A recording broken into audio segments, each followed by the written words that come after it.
what's his name, Campbell Taylor. Yeah. Then he worked for the Brookses, the shepherding for a while. Yeah. Then he's possibly the next thing he did was contracting for the carted the telegraph poles from Israelite Bay to where? To Point Culver. Point Culver. Up to the 90 miles up to Tulina. Tulina. He had a 90-mile thing, and when there were two of them, I think, Newman and Dad, but Dad had the horse team. Oh, I see. So he helped him. And what I was interested in before, you said that the telegraph poles, they were what were they called? They were charred. Charred and tarred. Yeah. Before one end. That's before they were put on the boat. And what boat did you think would be the Grey Starling or any of them? No, I wouldn't know. Could be any one, but it might be a government boat, you see. See, the Grey Starling you mentioned was the one that used to a supply boat. A supply boat, a couple of 100-tonner, owned by Douglas. 200 or 300 tonne or something like that. Owned by the Douglases. Douglases, yeah. Old Fred Douglas. Oh, Fred Douglas. And anyway, when the telegraph poles arrived, they had to be hauled up a 300-foot cliff. 300-foot cliff, yeah. Oh, what a job that would be. But they were sort of tied together with a lifeline. Well, I mean, now, you see, I've got all that, the cliffs and everything. I can show you all that, you see. That's interesting. Yeah. And then he would cart them up there, and it was, I suppose he'd get paid so much a telegraph pole. I suppose they would, yeah. They were distributed out, you see. Yeah. And then when they got, that's right, then they joined, the new line comes from Dundas. That's after Northern broke out. The new telegraph line the inland went through Balladonia, and they joined in at Ayr Sandpatch. Oh, yeah. They've got this bird sanctuary down there, you know, now. Have they? Yeah. Where it Ayr Sandpatch. Sandpatch. And that's named after John Ayr. That's right. And how... I don't suppose you know how long your father would have been doing this job. I wouldn't know. I suppose as long as the telegraph poles were needed. And this would have been about, you don't know what year that would have been. I wouldn't know. Because, I mean, it was you find the records of the the telegraph line went through. And then he decided to take up his own land, and that was at Whitefoot yeah. Cliffs. Whitefoot Cliffs, you call it? Whitefoot, on Point Culver Cliffs at Whitefoot. At Whitefoot. He named it, he called it the lease, and you see the name of the lease that he took up, partial lease, was the Whitefoot. Whitefoot. But he couldn't sink, the dam didn't hold. Because he was a new chum, so I don't suppose he stuck at that very long. No, he never stuck it as long at all. He took a few head of cattle up there, but found out they'd run out of water, you see. But he'd already built a house at Israelite Bay. Was he married when he built this house at Israelite Bay? Yes, he must have been married to build a house there. Yeah. So actually your first... As a matter of fact, I think Harry was born. He was born before wedlock. You see? Well, that made no difference. Even today... I would never put this down anyway. No. But Harry and Bertha, because when Dad died, you see, Harry and Bertha had no claim because they're born out of wedlock. Oh. You see? But, which I was, big-eyed of me, I said, I was married then, and in Norton. I said, take it, I don't want any of it because I left it years ago. Well, I suppose if they'd worked on it for years, they were entitled to, weren't they? Huh? It's not their fault that they... No, it wasn't their fault. They'd done all the work, you see. But Harry started a station out here at Rawlinna. You only just sell them the land now. Out of Rawlinna. And then your father took up this, I've got to say, Nanambinia Station. Yeah. Nanambinia Station. And that's 903, somewhere around 903. Because you were born in a tent there before, as the thing was the homestead was being built. Well, they were building the homestead. They were building it.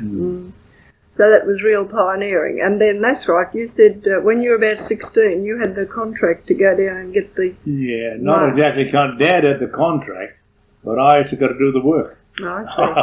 The mail, to take the mail to Baladonia. Yeah, down to Baladonia. From Israelite Bay, take it out to Baladonia.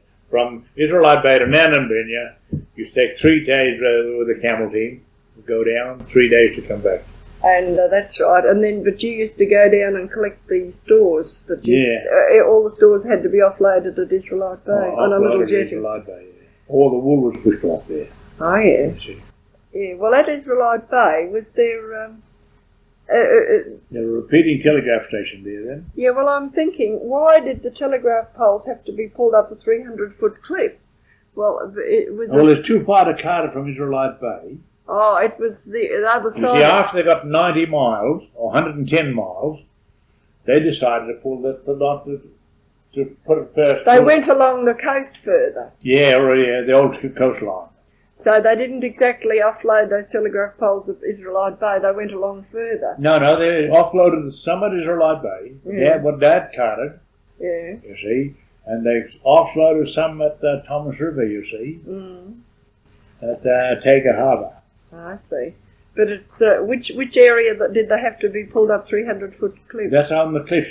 The cliffs 60 miles, I think it's 60 miles from Point Culver to Twilight, where the cliff leaves the sea, goes out inland, you see. And there you come from inland from there. There's 60 miles is vertical, or you can get down in different places. There's 60 miles of cliffs there.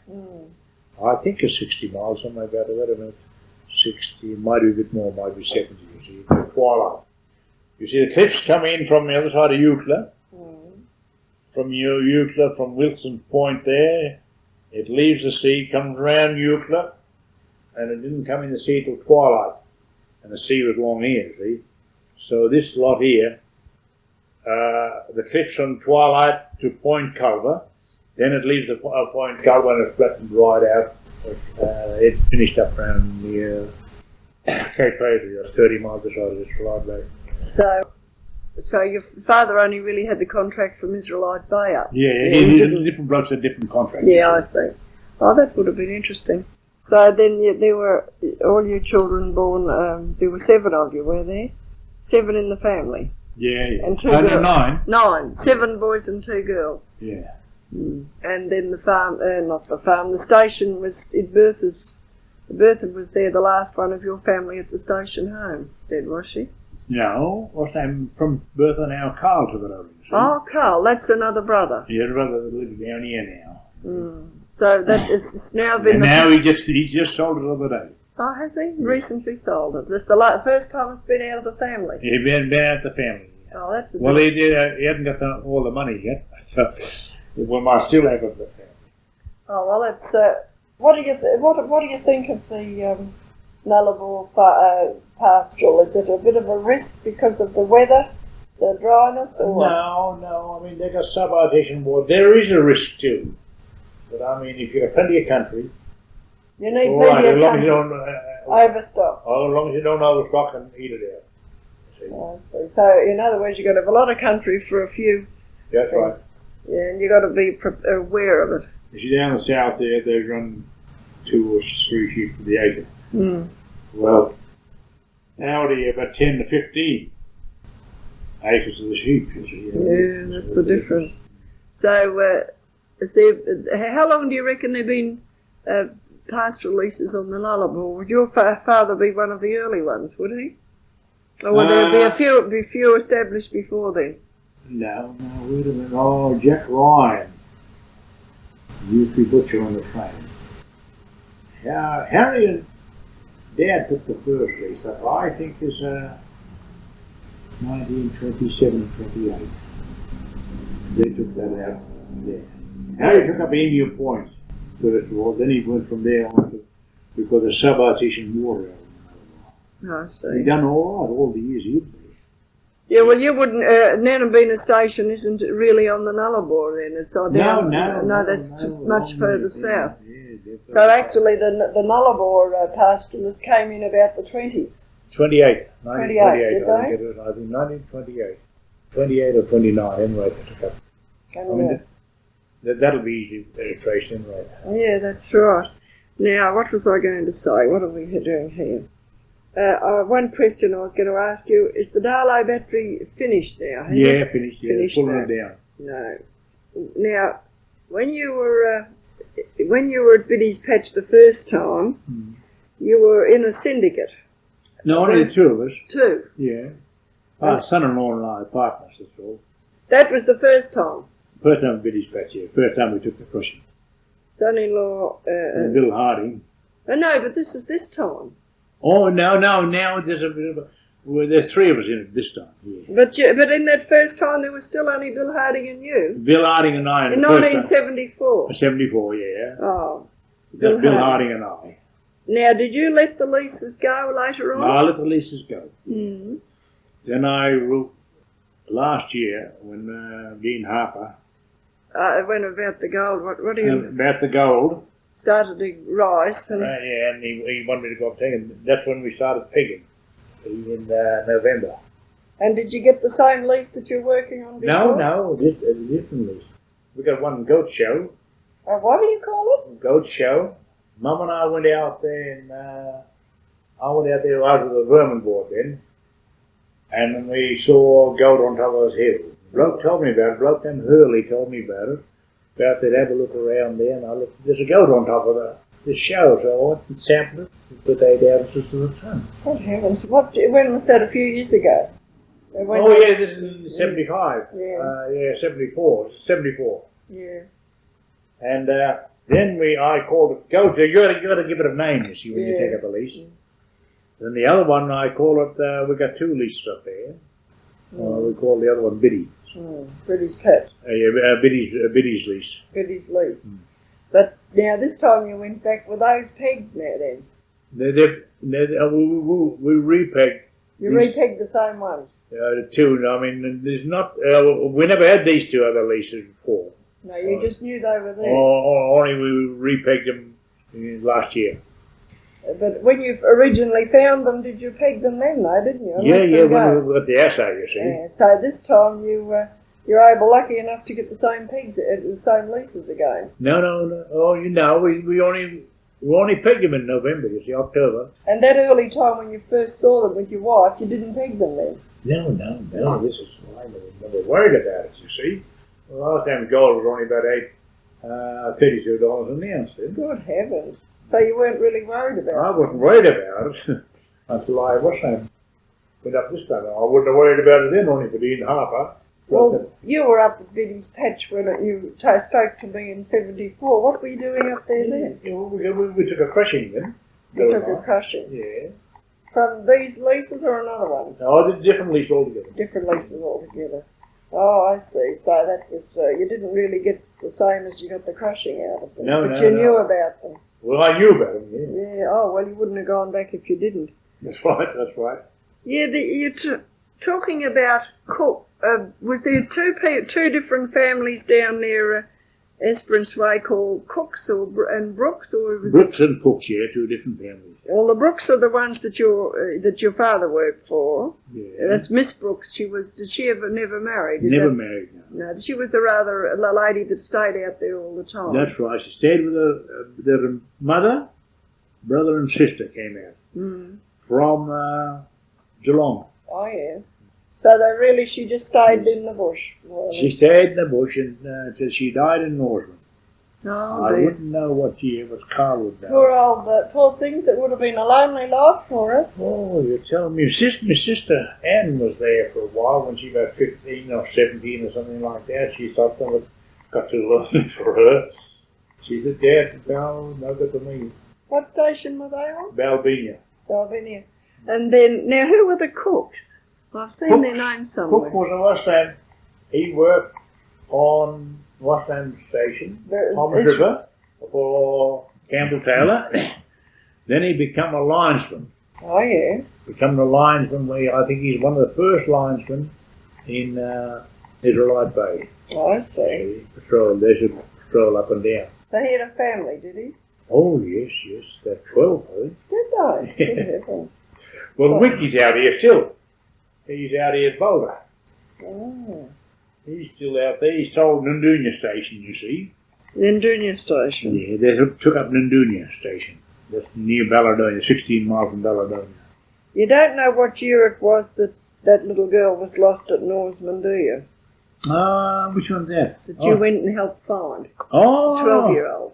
About that. Wait a minute. Just 40-something. 42. Oh, I just... In the early 40s. Yeah. That's easy enough. And Funny. What work were you doing at the time? Were you working at the Rosewood? No, I was driving trucks for the butterfly mine. Butterfly mine? Where at? From which butterfly mine? Norma. Oh, is there a butterfly mine at Norseman too? Yeah. There's one. I knew there was one at Cambalda, but I didn't know there was one at Norseman No, too. Northern butterfly mine, the Phoenix Central. And the butterfly, I worked in the butterfly. I started there on butterfly in 1934, 35. And what were you just carting for the Yeah, I battery? was in karting, driving a truck. Carting it to the battery, were you? No, they had a mine of their own, you see. They had all the crushing plants of their own. Oh. There's a mine, you see. So you were just working for them? I was only working. Old Al Curtis was my boss. Oh, I see. And so that's where you were working when this incident happened? Yeah, I was working there. This was after I was married. I got married in 1949. I had the anniversary of the day. 1949. Yeah. 39 or 49? 39. 39, yeah. I was going to say, you had your 40th anniversary then, did The you? 41st, yeah. Yeah, The other day, yeah. Yeah, that's right. On the 5th of 3 days ago. Oh, good.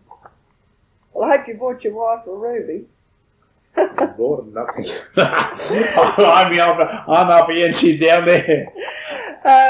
What's I going to say? Where are we? No, I bought her something last year. What the devil was it? Oh, that'll be last year. Last year, That's 40. it. Yeah, This that's is right. 41st. And how far away from Norseman did you find that little girl? About how far out did you find 18 miles. her? 18 miles away. Mm. Oh, that's all. I was wondering about that one. Size of the family. Now, this is a funny thing. Her niece, The little girl's niece. It was a little girl. the little girl then, she was Gwen Rothwell. Gwen, that was her name. That's a Gwen Rothwell. Rothwell. Yeah, Rothwell. Yeah. Gwenny Rothwell. And Gwenny Rothwell's sister's daughter works in Kellamscott where I got my lawnmower and that sort of thing. She's this familiar. I've heard Auntie Gwen talk about. Oh, so she grew up to be somebody else now, of course. Of Married. course, yeah. Oh, that's good that we've got her name because I didn't know her name. Unless it was before early history. Now, okay, we'll follow you. Now, when you were young, you used to help your father on the station and do the carting from the Israelite Bank. Yeah. And you just did general station work. And then you learnt the tracking from the kids on the stations. You started to learn tracking there? Oh, no, you automatically tracking me. If you want a station, you got to do sheep work. You got to find a fresh sheep track from childhood upwards, you see. You know, it just come to you just like you're sitting down learning to write or something like that, or you got to do something. Well, I mean, that automatically comes to you, the tracking business. That's part of it. And what was I going to say then? How old were you when you left the station? Just on 21. What 1924 I left the station. I went to South Australia. Did you? Did you want to just try something different? Right. Well, I mean, there's so many at the station. Your other family, you all know. There's Fred, Wally, Sid, Carl, and Barney. There's 5 others, you see. Too many of them. Too many. I mean, we couldn't make a living, so I went over to South Australia. What'd you do there? I was overseeing on Yelda Cowie Station. I finished up. I went over there dam sinking and different things. Then on Yelda Cowie Station for Reed and Reed, or Blackmore was the manager. And I didn't like it over there. I mean, they got different rules, different ways. So I come back here to Western Australia. How long did you stay over there? I never come to 1925 I come back. But you stayed over there about a year. About 12 months, yeah. Then you come back to the West, and what'd you do then? I went up here to Ijadina Station. Who had it then? Before Mom's? Oh, yeah. Before Howard, before... Not Newlands, Newlands, yeah. Newlands had it? Yeah. What was his first Old name? Sim Newland and Waddy Newland. I knew old Simmy here. Yeah, old Sim, yeah. He used to live up here, didn't he? Yeah, that's right. My old Sim. girls used to take him, when he got old and nearly blind, they used to take him to the shops every week and look after him. Old Sim, that's his brother. Waddy was I actually didn't work for Waddy, but I went sandalwood there with a bloke named Jack Angel. No, yeah. That's what you did at Edgadina. Yeah, no, I was sandalwooding, you see.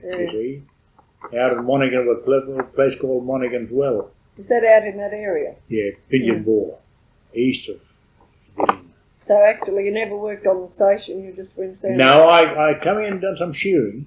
Yeah. You see. Oh, that would be interesting. And then you, after you finished sandalwooding, what did you do then?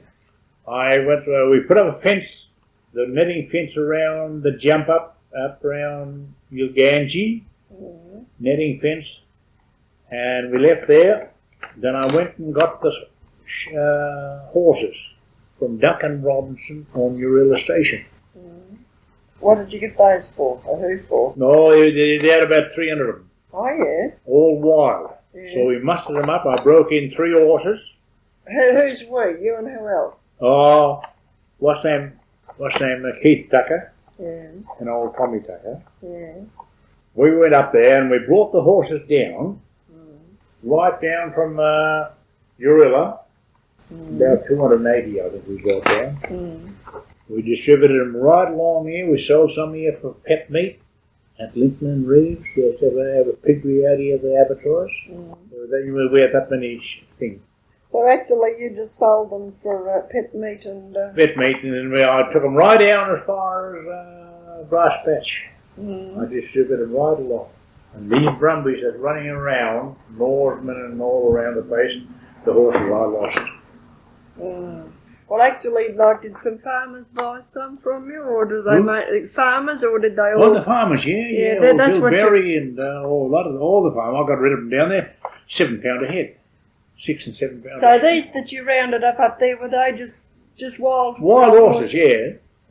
It's amazing, you know, how quickly they bred up after some of them were let go in the early gold rush, and then they would breed up. You see, wouldn't they? You telling me they breed up? Oh, so that was that job. Well, when you got rid of those horses, what did you do then? You'd had some money by then, I suppose. Yeah, I bought a farm. Where was that? That's Grass Patch. Was that with the money you got? None of Grass Patch, Circle Valley. Circle Valley. Was that with the money you got from the horses? Old bloke named Visit.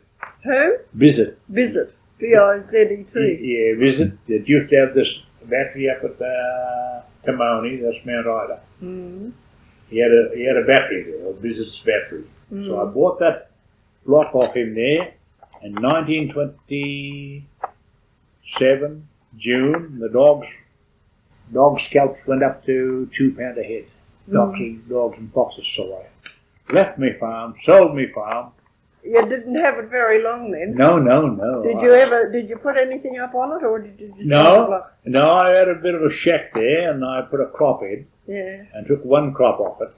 And then I went, from there, when the dogs went up to £2 a head, we went into the Nullarbor Plains. Well, who was we?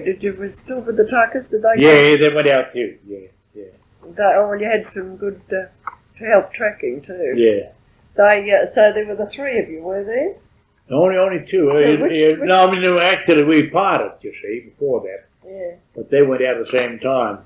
So I went across. Before this, when I was rolling it at Circle Valley, I rode a horse across from Grass Patch, right across from Nanabina Station, straight across the bush. It took me 2.5 days to get across there. So you knew your directions all right? Oh, it's instinct in you when you get out the bush. Well, my instinct would lose me straight away. I know. A lot of people would, but I mean, you got to be born to it from childhood. Yeah, because I mean, if you go roaming around, there's no roads, you'd have to have an idea. Yeah. And so that was your beginning of your dogging life then. Dogging life, yeah. No, I went away then. But I went out to Warburton Ranges. Wait a minute, before then, when you went dogging this first time, did you do well? 1927, 28. Did you do well? And they well? dropped the price of the dogs then. So did you got out again then? I got out again. Did you do all right out of those? Oh, yes. I went and bought 2 blocks at the Raffles, near the Raffles Hotel over the Swan River. Did you? Walked you for $90. That's £90 each. The pity you didn't still have them. Oh, you telling me, because I was near the Raffles there, and of course they pushed me, they wanted me to put the what's name on. Old lady, I forget her name now, she used to go around selling this what's name, blocks of land, and she started the pine forest down at Espers. Yeah. And I bought some shares in the pine forest, and I was a big man in those days, because I was getting big money, you see. Mm. That was before you got married then. Long years before. Yeah. So I went up in 32 off Sheeran. Where to? Where'd you go, 32? I went up to Gascoigne Junction, and that's up at the Bidgemire station. They shore about 80,000 sheep there. 29 shears. I was one of 29 shears. Then I come back here. Then where did I go from there? Well, where did you fit in that you went up the Warburtons? That's in 31. 31. That's when you were in one of the trips looking for Lassiter's Reef. That's right. Yeah. That's another thing I was going to ask you. It's 1974 since I've spoken to you. I checked on that. Yeah. Have you written anything down yet? You said you No, I got bought a tape recorder. The daughter bought the tape recorder, and she never righto. Of course, I've got to get a few details, you see. There was a few people going out at that looking at Lassiter's Reef at that time. When was the most important time for it? Now, when did Lassiter come? When did he die? 1930, was it, or 29? 30? No. 30. When did he die? And then everybody started going out looking. Yeah, we went out in 31. Yeah, it was Grain around. Went out then. The cables went out from Canalpi. The cables. Haslets. And, what's the name of that? Domeyer. Huh? Domeyer, yeah. Old Harry Domeyer. And Haslets? Haslett, yeah. Old Sam Haslett was out there. He was already out there. Yeah. That's when he got speared in the neck. Did he get speared in the neck? Did he get killed? No, he never got killed, but he got a spear through the neck. That's because he didn't obey the rules out there. He didn't obey the rules of the natives, you see. That's right. Was the son as bad as his dad, or did he realise? Well, I didn't know much about him, you see, because they were different. Harry Domeyer. He did marry. Yeah. But anyway, nobody found anything. No. And did you ever find any specks at all? Because Domeyer said he never found any. I never found any gold. I found a bit of what they call porphyry country. Yeah. Porphyry Reef way out there, but I didn't go back again. See, that was a long way. I mean, when you got pack camel, we were out there just on 4 months. With pack camel. And was the Nama holes and the thunderstorms filling those that kept you going with water, or did you cut a lot of water? No, plenty of rock holes, you see. Plenty of rock holes. Plenty of rock holes. All you had to do is sit down and wait and see it. Smoke, black fire smoke, going up early in the morning. You get on top of the hill, you see. You've got to be awake to all this. See if you smoke on a ball, well, they camped near a rock hole. No, and you get an idea where it was. But they had fled. They used to run away, clear out, you see. We just water our camels and fill up, and we wouldn't stop at the rock hole because we knew very well, the interpreter we had, we can't camp here because that's their They land. would attack them. And I'd never attack you, but that's their land. So you've got to get away from it. Get away. We used to pack up and go on, you see. Do you think, this is getting away from the point, but do you think it's really as important as they say now, the tribal land? Is it as extreme? Nothing at all. Is they just making a big thing of it? They're just making a big song, the whites are. The whites are. Whites are, that's all. They're making a big song and dance about it because I spoke to 2 or 3 of them. I said, what would you know about it? Well, he said, the tribal land, that's tribal land. I said, that's when he just sung and danced. Just some religious people like that, what's that? See, like the Weibo Stone, he couldn't, Harry Hoffman had pegged that, he had a potential of thousands there because a building contractors wanted it to put on their feature walls. Yeah. And then somebody came and said it was tribal land, it was sacred site, and he couldn't touch it. And he lost all the money he'd put into developing it. Yeah. But they had little sacred places, you see. Well, I went up here with Lee Cassidy when I was working with the Vermin Board. I went up here with Lee Cassidy and I went up, and one of the black fellows come to me. I knew him pretty well. And I said to him, I said, now, Oh, he come, which way you going? I said, oh, I'm going out towards Point Salvation. Well, he said, we got a sacred ground out there. Mm. They got all these spears and all sorts of, all different marks. Every time they go there, they put a notch, you see? And that's a sacred stick. They got so many months, they can tell you how many years they've been there, see? No, I hear. So many winters, they can go out there and he said, will you go out and shift it for me? What Well, did he want it shifted for? Because too close to civilization. Oh, yeah. You see, out where cables were, I forget the name of the station, now towards Point Salvation, anyway. Well, but would the Aborigines agree to that? Oh, yet they asked me to come and ask me, you see? Awesome. He said, oh, the boy. Wait a minute, yes. The boy wasn't allowed to look at the Yeah, he's a sacred white boy, sticks. you know? A white boy. Yeah. But even if he was an Aborigine boy, he wouldn't have been. He wouldn't be allowed either. No, He's they had too to be young. initiated people, did they? Or not? All the Australian? initiated people, you see. So Lee says, when do you want? He used to always call me Pop, you see. And he said, Pop, wouldn't you let me have a look at it? I said, no, Lee, I said, this way, I mean, that's their secret thing. I said, don't interfere with them, you'll get along all right. That's right. You'll get along all right. Yeah.